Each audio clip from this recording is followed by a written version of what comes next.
అమెరికాలోని సీటల్ నగరంలో ఒక జ్యువెలరీ షాప్‌లో పట్టపగలు అందరూ చూస్తుండగానే దొంగలు అత్యంత వేగంగా, చాలా చాకచక్యంగా $2,000,000 అంటే సుమారు మన ఇండియన్ కరెన్సీలో చెప్పాలంటే 17,500,00,00,000 రూపాయల విలువైన వస్తువులను కొల్లగొట్టారు. ఈ దొంగతనం జరిగింది కేవలం 90 సెకండ్లలో. అంటే రెండంటే రెండే నిమిషాల్లో.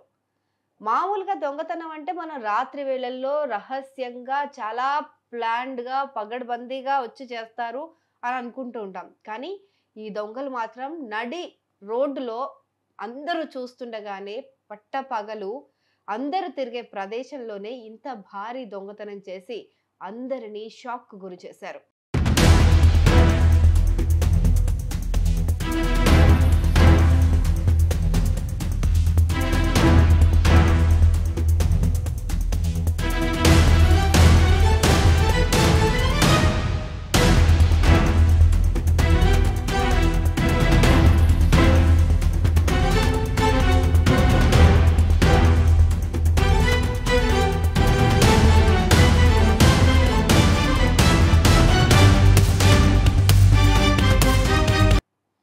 ఈ దొంగతనం మొత్తం జ్యువెలరీ షాప్‌లోని సీసీటీవీ కెమెరాల్లో రికార్డ్ అయింది.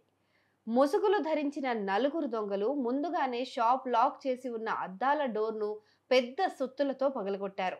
లోపలికి చొరబడి అక్కడున్న 6 డిస్‌ప్లే కేసులను పగలగొట్టి వాటిలో ఉన్న విలువైన వస్తువులను దోచుకున్నారు. అందులో సుమారు $7,50,000 విలువైన రోలెక్స్ వాచులు, అలాగే 1,25,000 విలువైన ఎమరాల్డ్ నెక్లెస్‌లు కూడా ఉన్నాయి.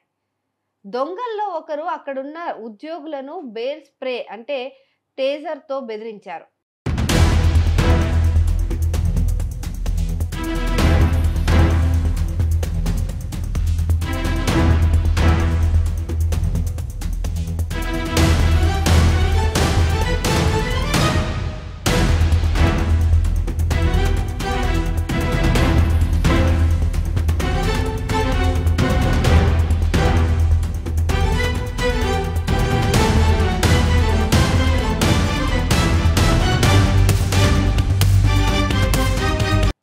అయితే అదృష్టవశాత్తు ఎవరికీ ఎలాంటి గాయాలు కాలేదు. ఈ దొంగతనం తర్వాత దొంగలు ఒక కారులో పారిపోయారు. పోలీసులు హుటాహుటిన సంఘటనా స్థలానికి చేరుకున్నప్పటికీ అప్పటికే వారు దొరకకుండా ఎక్కడికో పారిపోయారు. ఈ ఘటన పైన ఆ జ్యువెలరీ షాప్ వైస్ ప్రెసిడెంట్ జోష్ మోనేషా మాట్లాడుతూ, ఈ దొంగతనం మా ఉద్యోగులందరినీ చాలా భయపెట్టిందని, మేం కొంతకాలం పాటు షాపును మూసేస్తున్నామని చెప్పి, ఎంత నష్టం జరిగిందో తెలుసుకోవడానికే ఇంకా లెక్కలు వేస్తున్నామని చెప్పి ఆవిడ చెప్పుకొచ్చారు.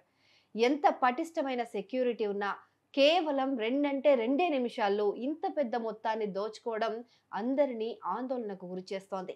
మరి ఆ దొంగలు దొరుకుతారా, దొరకరా అనేది వేచి చూడాల్సిందే.